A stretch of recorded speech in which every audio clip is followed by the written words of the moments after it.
সম্মানিত ভাই এবং বোনেরা, আসসালামু আলাইকুম। আশা করি আপনারা সবাই ভালো আছেন। আজকে আমি আপনাদের সঙ্গে শেয়ার করব আপনারা কিভাবে আপনার দেশি মুরগিগুলো, এক কথায় মুরগি এবং মুরগির বাচ্চাগুলোকে কিভাবে সুস্থ রাখবেন অনলি মাত্র একটা গাছের পাতা দিয়ে। সেই বিষয় নিয়ে আমি আপনাদের সঙ্গে শেয়ার করব। অবশ্যই ভিডিওটা না টেনে শেষ পর্যন্ত দেখবেন, তার কারণ আপনারা ভিডিওটা না শেষ করে আপনারা কমেন্ট করেন যে ভাই পাতাটার নাম কি, এরকম আর কি কমেন্ট করেন। আমি বলবো যে আপনারা ভিডিওটা যদি শেষ পর্যন্ত দেখেন তাহলে শুধু আপনার একটা গাছের পাতা না, আপনি পুরো ভিডিও অর্থাৎ পুরো বছরে মুরগি কিভাবে সুস্থ রাখবেন সেটাও কিন্তু আপনি ভালোভাবে জানতে পারবেন। তার কারণ আমরা যারা বিশেষ করে যারা গ্রামে বাস করি, আমরা কিন্তু আসলে দেশি মুরগি বা কোনো পোলট্রি সেক্টরে আমরা কিন্তু প্রশিক্ষণ না নিয়ে পারিবারিকভাবে যে শিক্ষাটা আমাদের থাকে বা পারিবারিকভাবে যে বিষয়টা জানা থাকে সেটা জেনেই কিন্তু আমরা খামারটা করি। এই জন্য আমরা কিন্তু বেশি একটা লাভবান হতে পারি না। এই জন্যই কিন্তু আমরা খামারটা বেশি দূর আগায় নিয়ে যেতে পারি না। আপনারা যদি ভিডিওটা ধৈর্য সহকারে দেখেন তাহলে কিন্তু আপনারা খুব সহজে আপনারা আপনার দেশি মুরগির বাচ্চা এবং মুরগিগুলোকে কিন্তু সুস্থ রাখতে পারবেন ইনশাল্লাহ। সর্বপ্রথম আপনাদের যে কাজটা করতে হবে, আমি কিন্তু এই যে পানি দিয়ে আমি কিন্তু এই খাবারটা মিক্সড করেছি, এই পানিটা কিন্তু আমি এই পানির মধ্যে কিন্তু মিক্সড করে দিয়েছি।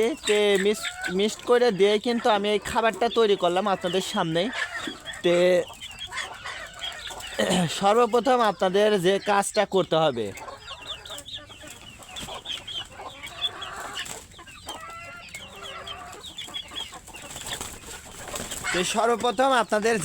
করতে হবে, সেটা হচ্ছে মুরগির পরিচর্যাটা। দেখুন আলহামদুলিল্লাহ আমার মুরগিগুলোকে কিন্তু আমি অলরেডি খেতে দিয়েছি। আর আপনারা কিন্তু সবাই জানেন আমি যে সকালবেলা কি খাবারটি, এটা কিন্তু ভুট্টার গুঁড়া। আপনারা যারা আমার নিয়মিত ভিডিও দেখেন আপনারা অনেকে জানেন, কিন্তু আমি সকালবেলা যারা আমার ভিডিওটা দেখেন আমি কিন্তু সকালবেলা ভুট্টার গুঁড়াটাই কিন্তু খেতে দিই বেশি। তার কারণ ভুট্টার গুঁড়াটার মধ্যে আমি মনে করি যে ব্রয়লার মুরগির ফিড খাওয়ানো হচ্ছে, আমি মনে করি যে ভুট্টার গুঁড়াটা আমার কাছে, যেহেতু আমি মুরগিগুলো দীর্ঘস্থায়ী আমি মুরগিগুলো পালন করব। দীর্ঘস্থায়ী মুরগিটা পালন করার কারণেই কিন্তু আমি এই ভুট্টার গুঁড়াটা কিন্তু আমি আমার মুরগিগুলোকে খেতে দিই। তার কারণ আপনি যদি ব্রয়লার মুরগির ফিডটা দেন তাহলে কিন্তু আপনার মুরগি ঠিকমতো ডিম দেবে না, এবং ঠিকমতো ডিমও দেবে না, আপনার মুরগির কিন্তু চর্বি হয়ে যাবে। এবং চর্বি বেশি হয়ে গেলে কিন্তু সামনে গরম আসতে, যেহেতু এখন শীতকাল, গরমে কিন্তু আপনার মুরগিটা স্টক করে মারা যেতে পারে। এই জন্য আমি বলবো যে অবশ্যই আপনারা ব্রয়লার মুরগির ফিড বাদে আপনারা মুরগিটাকে খেতে দেবেন। দেখবেন যে আপনার মুরগিটা খুব সহজে এবং আপনার একটা ওষুধ খাওয়ানো হচ্ছে, অর্থাৎ আপনার মুরগিকে যদি ওষুধ খাওয়ানো হচ্ছে, যদি আপনার পাতাতে বেশি কাজ করে তাহলে আপনি ওষুধ খাওয়াবেন কি জন্য? আপনার ওষুধ খাওয়ানোর কোনো প্রয়োজন নেই, কিন্তু আমরা আসলে বুঝি না বুঝি আমরা পাতা বাদ দিয়ে ওষুধ খায়, এই জন্য কিন্তু আমাদের মুরগিটা খুব একটা ভালো হয় না বা রেজাল্টটা আমরা পাই না। ওষুধের ওই পাতার যে রেজাল্ট সেটা কিন্তু আমরা পাই না। তার কারণ রোগ প্রতিরোধ ক্ষমতাটা কিন্তু দেশি মুরগির সব সময় কিন্তু বেশি থাকে। দেশি মুরগির রোগ প্রতিরোধ ক্ষমতা যেহেতু বেশি থাকে, তখন মুরগিটার আপনি যেটাই দেবেন, যে পাতাটা দেবেন চিকিৎসার উদ্দেশ্যে, যে পাতাটাই দেবেন না কেন সেটা কিন্তু কাজ করবে, 100% কাজ করবে। কিন্তু আপনার সেটা কিন্তু জানতে হবে। আপনি যদি না জেনে যদি ব্যবহার করেন তাহলে কিন্তু হবে না, এই জন্য আপনাকে জানতে হবে। দেখুন আলহামদুলিল্লাহ আমার মুরগিগুলো পুরো শীতে, এখন যে পরিমাণ শীত পড়ছে, আমার কিন্তু মুরগি পুরো শীতে আলহামদুলিল্লাহ মুরগিগুলো কিন্তু সুস্থ আছে। আর দেখুন মুরগির খাবারটা খাওয়ার দেখায়, দেখুন আমার এই মুরগিটারে আমি দেখাই, দেখুন মাশাআল্লাহ দেখুন আমার মুরগির কিন্তু গিলিটা কিন্তু পুরোপুরি ভরে গেছে, তার মানে এই মুরগিটা কিন্তু সুস্থ আছে। আপনারা যারা মুরগি পালন করবেন বা মুরগি পালন করতে চাচ্ছেন, আপনারা কয়েকটা বিষয় যদি জানা থাকে ইনশাল্লাহ আপনার মুরগি লালন পালন করতে আপনার কোনো ধরনের বিক পেতে হবে না ইনশাল্লাহ।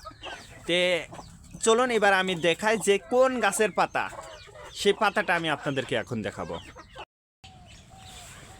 আপনাদেরকে যে একটি গাছের পাতা দিয়ে আমি যে আমার মুরগিকে যে পাতাটা দিয়েছি, এই যে সেই পাতা, এই পাতাটার নাম হচ্ছে ভাটির পাতা। ভাটির গাছ, আমাদের অঞ্চলে এটা ভাটির গাছের নামে পরিচিত। এই পাতাটা কিন্তু প্রচণ্ড তিতা।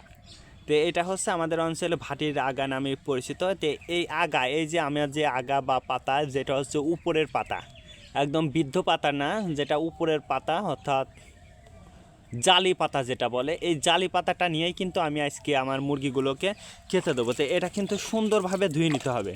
তো এটা কিন্তু দেখুন, এটা কিন্তু সম্পূর্ণ ভালো করে ধুয়ে নিয়ে তারপরে আপনি এই যে এই দিয়ে আমার যে হুগলিটা, এই হুগলিটা দিয়ে কিন্তু আমরা এই পাতাটা বেটে, আমরা হুগলি দিয়ে এই পাতাটা বেটে তারপরে কিন্তু আমি এই রসটা তৈরি করে তারপরে কিন্তু আমি আমার মুরগিগুলোকে কিন্তু খেতে দিয়েছি।